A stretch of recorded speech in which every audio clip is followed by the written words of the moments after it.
Kasi napaka-importante itong bilog na to. Para yan dito mga kabulkit oh.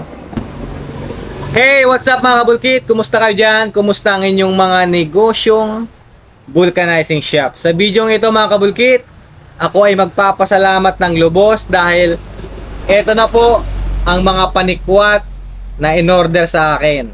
At doon sa unang batch, sold out. At eto namang second batch, sold out na din.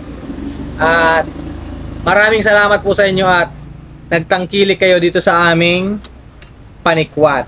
Bale, mga kabulkit, papaliwanag ko lang. Ito pong aming panikwat ay dalawang klase. Ito po yung magka-partner. Ito po yun oh. Marami nag-inquire nga sa akin at ang tanong nila, bakit daw po merong ganito? Itong pabilog na to, itong pabaluktot dito. Mga kabulkit, ang purpose po kasi nito ay para hindi masakit sa palad pag tayo ay magsusungkit ng mga matitigas na gulong. Tulad ng mga power tire o yung mga running flat na gulong. Ito yung nabibili sa Lazada at Shopee. Wala siyang ganito. Ngayon, kung magsisikwat ka, pag ginanyan mo yan, masakit yan sa palad. Ngayon, pag ganito naman ang hawak mo, walang masyadong puwersa. Pag sisikwat ka, walang masyadong puwersa yan. Kaya maganda talaga, meron ditong ganyan ang pwesto ng kamay mo. Kaya ito, natutunan ko tong ganitong klaseng plangka dun sa lolo namin sa Binangonan. Ganito yung panikwat na meron siya. At ginaya ko lang. Kasi napaka-importante itong bilog na to. Para yan dito mga kabulkit to. Kasi pag sungkit tayo, tulad nga ng mga masitigas na gulong, yung power tire, kung nakita nyo yung video na in-upload ko na kung saan merong running flat doon na power tire, pero mabilis ko lang nabuksan dahil meron ng ganito. At syempre, mahaba yon. Pag mahaba kasi, mas buwelo yung puwersa.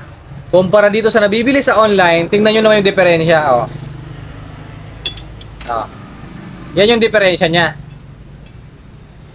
Tapos ito, pag isinikwat mo yung mga kabulkit, hindi yan masakit sa palad. Makakabuelo ka ng pagsungkit. Bagay, depende naman siguro ng pagsikwat natin yan. Kasi ako, ganito ang itsura kung paano ako magsikwat ng gulong. Ganyan yan ang hawak ko. Hindi siya masakit sa palad kumpara sa ganito. At kung mapapansin nyo mga kabulkit, itong na-order sa online, nababaluktot to kasi manipis nga po ito at hindi to gawa sa mulyi. Eto, mga kabulkit to, sana nakikita nyo yung kapal niya. Oh, yung kapal malayong malayo po. At yung taas, yung haba, hindi ko pa kasi nasukat ito. Pero ito talaga yung ideal naming panungkit dito sa shop. Ito namang isang plangka na to, na partner nito. Kung mapapansin nyo, ito yung una kong pinansisikwat. Ito yung pang-lock para hindi dumulas yung gulong. Kasi kung diretso lang yung katulad nito, pag sinikwat nyo, pansin nyo, nadudulas yun, nabalik ulit sa dati. Kaya ito, meron tong parang hook na pag sinungkit mo ng una, mag-i-stay lang dito yung gulong. At ito na yung ipangbibira nyo na panungkit.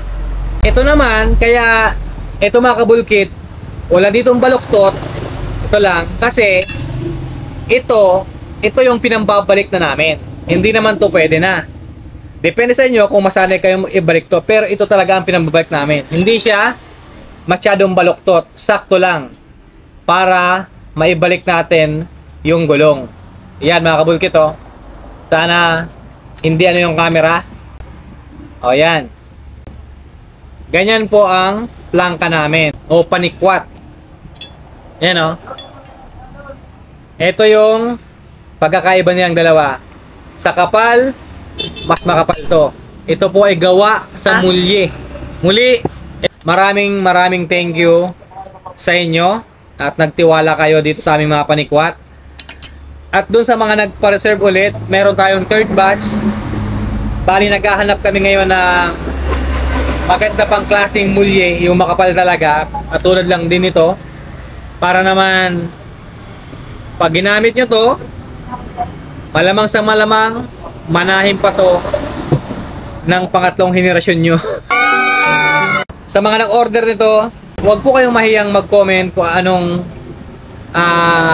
magiging judgment nyo dito sa plangka namin. Kung makapal, manipis, o ano man yon, tatanggapin po namin ano man ang maging opinion nyo. Tulong na din yun sa amin para mas lalo naming ma-improve ang aming ginagawang produkto. Tulad nitong panikwat o plangka.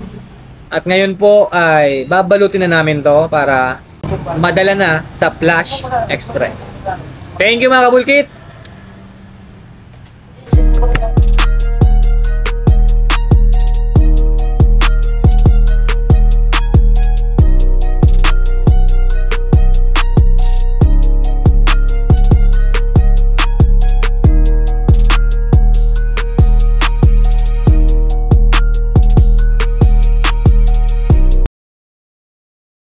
Simula ang lahat sa isang munting pangarap ng batang mula sa hirap at nagsusumikap na maabot ang tuktok.